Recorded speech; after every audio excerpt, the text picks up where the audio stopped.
بسم اللہ الرحمن الرحیم۔ یہ ریڈیو قطر ہے۔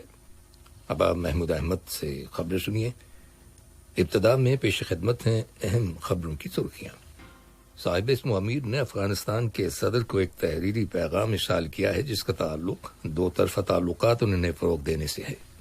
نائب وزیر اعظم و وزیر خارجہ کو جمہوریہ فرانس کے یورپ کے معاملات اور خارجہ امور کے وزیر اور اسپین کی وزیر خارجہ کی جانب سے ٹیلی فون کالز موصول ہوئی ہیں۔ وزارت صحت نے اعلان کیا ہے کہ ملک کے اندر گزشتہ 24 گھنٹوں کے دوران کرونا وائرس کے 1918 مریض صحت یاب ہو گئے ہیں اور یوں شفا پانے والے مریضوں کی مجموعی تعداد اب 51,331 ہو گئی ہے۔ اور صحت کے عالمی ادارے WHO نے کہا ہے کہ بر اعظم افریقہ کے ملکوں میں کرونا وائرس بڑی تیزی سے پھیل رہا ہے اور اس نے اب شہروں کے علاوہ چھوٹے دیہاتوں کو بھی اپنی لپیٹ میں لے لیا ہے۔ یہ تھیں اہم خبروں کی سرخیاں۔ لیجیے اب آپ تفصیل سے خبریں سنیے۔ صاحب اسم امیر شیخ تمیم بن حمد ال ثانی نے افغانستان کے صدر محمد اشرف غنی کو ایک تحریری پیغام ارسال کیا ہے جس کا تعلق دو طرفہ تعلقات اور انہیں فروغ دینے سے ہے۔ صاحب اسم امیر کے پیغام میں افغانستان میں قومی یکجہتی کے عمل، استحکام اور امن کی بحالی کے لیے ریاست قطر کی سپورٹ کی یقین دہانی کرائی گئی ہے۔ وزیر خارجہ کے خصوصی نمائندے ڈاکٹر مطلق بن ماجد القحطانی نے کابل میں صدر محمد اشرف غنی کے ساتھ ملاقات کی اور انہیں صاحب اسم امیر شیخ تمیم بن حمد ال ثانی کا مذکورہ پیغام پہنچایا۔ ڈاکٹر مطلق نے افغانستان کے صدر کو صاحب اسم امیر کی جانب سے خیرسگالی کا پیغام بھی دیا جس میں افغانستان کے عوام کی ترقی اور خوشحالی کے لیے نیک تمناؤں کا اظہار کیا گیا ہے۔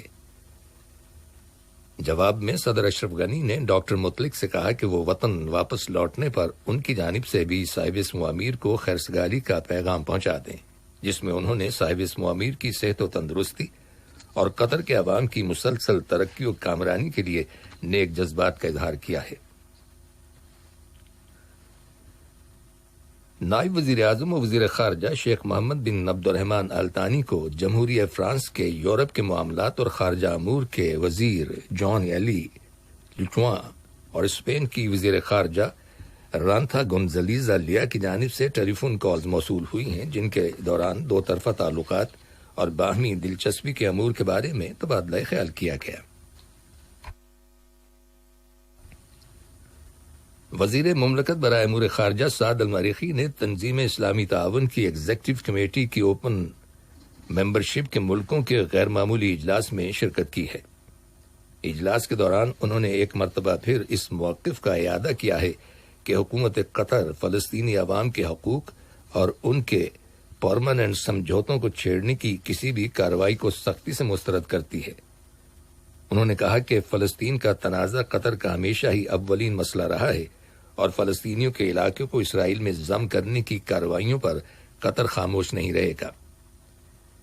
مذکورہ اجلاس میں حکومت قطر نے فلسطینی عوام کے حقوق پر زور دیتے ہوئے کہا ہے کہ ان حقوق کے معاملے میں کسی قسم کی کوئی سودے بازی نہیں کی جا سکتی۔ ان حقوق میں سن 1967 کی جنگ سے پہلے کی سرحدوں کے مطابق فلسطینیوں کی ایک آزاد ریاست کا قیام بھی شامل ہے جس کا دارالحکومت مشرقی بیت المقدس ہو۔ وزیر مملکت برائے ایندھن اور قطر پیٹرولیم QP کے CEO اور پریزیڈنٹ سعد بن شریدہ الکعبی نے کہا ہے کہ کیمیکل اور پیٹروکیمیکل مصنوعات کی ڈسٹریبیوشن اور مارکیٹنگ کمپنی منتجات کو قطر پیٹرولیم میں ضم کرنے کا فیصلہ کیا گیا ہے جس کا مقصد ملک کے اندر کیمیکل اور پیٹروکیمیکل صنعتوں کی اہمیت اور سٹیٹس کو مزید فروغ دینا ہے تاکہ بین الاقوامی سطح پر کمپٹیشن کے لیے قطر کی پوزیشن کو بہتر اور مضبوط بنایا جا سکے۔ قطر کی مشاورتی کونسل نے ایک بین الاقوامی کانفرنس میں شرکت کی ہے جس کا ٹائٹل تھا مستقبل کی دنیا کی تشکیل کرنے والی خواتین رہنما اور نئی فطری صورتحال کی تعمیر۔ خواتین کی سیاسی قیادتوں کی فاؤنڈیشن نے ویڈیو لنک کے ذریعے منعقد کی گئی اس کانفرنس کا اہتمام کیا تھا۔ کانفرنس میں اداروں کی اصلاحات کے علاوہ قانون سازی کے حوالے سے کرونا وائرس کی وجہ سے حاصل ہونے والے غیر معمولی امکانات اور ان کے حصول میں خواتین کو برابری کے مواقع حاصل ہونے سے متعلق موضوعات زیر بحث آئے۔ مشاورتی کونسل کی ممبر ریم بنت محمد المنصوری نے مذکورہ کانفرنس میں قطر کی نمائندگی کی۔ وزارت صحت نے اعلان کیا ہے کہ قطر میں کرونا وائرس کے 1476 نئے کیسز رجسٹر کیے گئے ہیں، جبکہ گزشتہ 24 گھنٹوں کے دوران مزید 1918 مریض صحت یاب ہو گئے ہیں، اور یوں شفا پانے والے مریضوں کی مجموعی تعداد 51,331 ہو گئی ہے، جبکہ مزید 3 مریضوں کے انتقال کر جانے کی بھی تصدیق کی گئی ہے۔ وزارت صحت کے بیان میں واضح کیا گیا ہے کہ کرونا وائرس سے متاثر ہونے والے افراد کی تعداد میں قدر کمی واقع ہوئی ہے، جو وائرس پر کنٹرول حاصل کرنے کے سلسلے میں مختلف حکومتی اداروں کی جانب سے کی جانے والی کوششوں کا نتیجہ ہے۔ واضح رہے کہ وائرس کی روک تھام کے معاملے میں کی جانے والی احتیاطی تدابیر کی وجہ سے قطر اب وائرس کے عروج کے مرحلے سے نکل رہا ہے، اور اس طرح اب وائرس کے پھیلاؤ میں بتدریج کمی واقع ہو رہی ہے۔ قطر نے نائجیریا کے شمال مشرقی صوبے پورنو کے گاؤں پر کیے گئے حملے کی شدید مذمت کی ہے، جس میں درجنوں افراد ہلاک اور زخمی ہو گئے تھے۔ وزارت خارجہ کی جانب سے ایک بیان میں جاری کیا گیا ہے، جس میں حکومتی موقف کا اعادہ کیا گیا ہے کہ قطر دہشت گردی اور تشدد کی ہر طرح کی کارروائیوں کو مسترد کرتا ہے، خواہ ان کی وجوہات اور مقاصد کچھ بھی کیوں نہ ہوں۔ قطر کی وزارت اوقاف نے 15 جون سے ملک کے اندر 500 مساجد کے کھولے جانے کا اعلان کیا ہے۔ اس سلسلے میں وزارت نے کھولی جانے والی مساجد کی ایک لسٹ پبلش کی ہے، اور عوام پر زور دیا ہے کہ وہ کرونا وائرس کے پھیلاؤ کی روک تھام کے سلسلے میں اتھارٹیز کی جانب سے جو احتیاطی تدابیر اختیار کرنے کی ہدایات دی گئی ہیں، ان پر سختی سے اور سنجیدگی سے عمل کریں۔ وزارت کے ایک سرکولر کے مطابق تمام نمازیوں کے لیے ضروری ہوگا کہ وہ اس بات کا خیال رکھیں کہ چھینک آنے کی صورت میں ان کا منہ اور ناک مکمل طور پر کور ہوں، اور مسجد میں رہتے ہوئے تمام وقت وہ ماسک پہنے رہیں۔ اس کے علاوہ نمازیوں کے لیے ضروری ہے کہ وہ وضو گھر سے کر کے آئیں، اس لیے ایک مساجد کے اندر واش رومز اور وضو کرنے کی جگہیں بند رہیں گی۔ وزارت نے عوام سے یہ بھی کہا ہے کہ وہ مساجد میں جلدی جانے سے گریز کریں، اس لیے کہ مساجد میں اذان کے بعد ہی نمازیوں کو اندر جانے کی اجازت ہوگی۔ علاوہ ازیں نمازیوں کو ایک دوسرے کے درمیان 2 میٹر کا فاصلہ رکھنا ہوگا، اور مسجد کے اندر گیدرنگ کرنے کی اجازت نہیں ہوگی۔ نمازیوں سے یہ بھی کہا گیا ہے کہ وہ نماز کے لیے پریئر میٹس یعنی مسلے اپنے ساتھ لے کر آئیں، اور انہیں ایک دوسرے کے ساتھ شیئر مت کریں، اور نہ ہی واپس لوٹتے وقت انہیں مسجد کے اندر چھوڑ کر جائیں۔ یہ خبریں ریڈیو قطر سے نشر کی جا رہی ہیں۔ اقوام متحدہ کے سیکرٹری جنرل انٹونیو گٹرس نے کہا ہے کہ گزشتہ سال سعودی عرب میں تیل کی تنصیبات اور ایک انٹرنیشنل ایئرپورٹ پر کیے گئے حملوں میں ہونے والے کروز میزائل ایرانی ساخت کے تھے۔ انہوں نے اس بات کا انکشاف سلامتی کونسل کو پیش کی گئی اپنی ایک رپورٹ میں کیا ہے۔ رائٹرز خبر رساں ایجنسی کے مطابق سیکرٹری جنرل کا یہ بھی کہنا ہے کہ نومبر سن 2019 اور اس سال فروری میں یمن کے اندر جو اسلحہ اور ہتھیار قبضے میں لیے گئے تھے وہ بھی ایرانی ساخت کے تھے۔ نیو یارک میں اقوام متحدہ میں ایرانی مشن نے فوری طور پر مذکورہ رپورٹ پر کوئی تبصرہ نہیں کیا۔ لیبیا میں جنگ بندی کے لیے مصر کی حکومت نے جو پیشکش کی ہے، ترکی نے اسے مسترد کر دیا ہے اور کہا ہے کہ یہ لیبیا کی حکومت کے مخالف باغی فوجی کمانڈر جنرل خلیفہ حفتار کو بچانے کی بظاہر ایک کوشش ہے۔ واضح رہے کہ لیبیا میں گزشتہ کئی ہفتوں سے سرکاری فوج اور جنرل خلیفہ حفتار کی فورسز کے درمیان جھڑپیں جاری ہیں۔ حالیہ دنوں میں ترکی کی مدد سے سرکاری فوج نے لڑائی کے دوران خلیفہ حفتار کی فورسز کو شکست دینے کے بعد ان کے قبضے میں کئی علاقے واپس لے لیے ہیں۔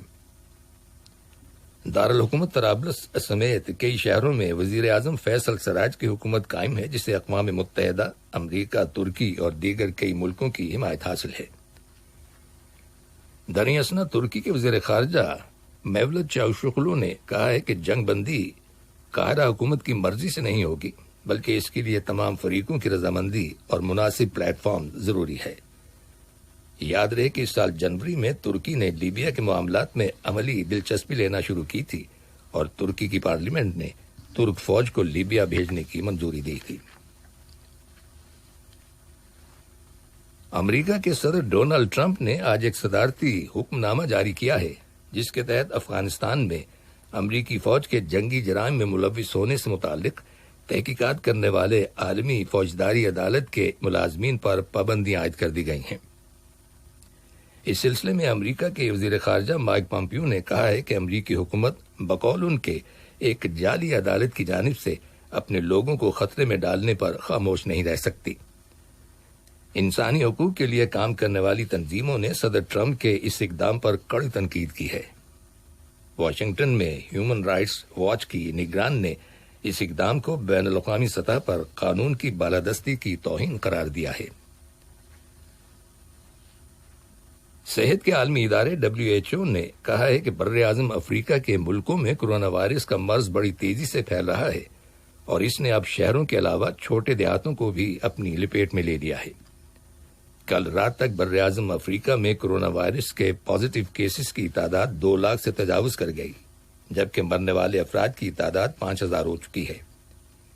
WHO کی افریقہ کے لیے علاقائی ڈائریکٹر ڈاکٹر یاسو موتی کا کہنا ہے کہ کورونا کے مریضوں کی تعداد 1 لاکھ تک پہنچنے میں 98 روز لگے، جبکہ مزید 1 لاکھ کا اضافہ صرف 19 دنوں میں ہو گیا۔